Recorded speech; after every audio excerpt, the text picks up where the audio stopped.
Why have you chosen to be poor when there is so much money in this world?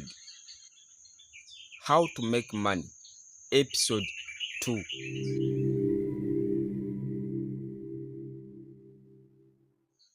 Similarly, most, if not all, self-made rich people, they become so by sheer choice. They made a conscious decision to become fabulously wealthy and set out to achieve just that.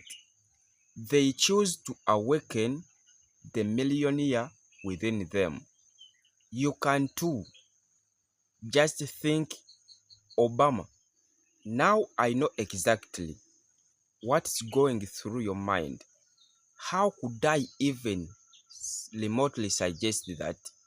Your poverty is self-inflicted.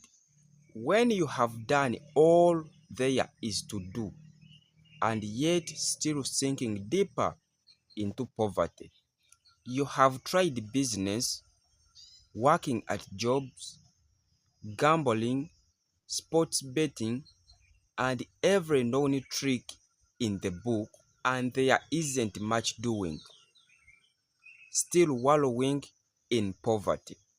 That is it for today. Subscribe to my YouTube channel, Matedon2. Turn on the notification bell so you won't miss another episode.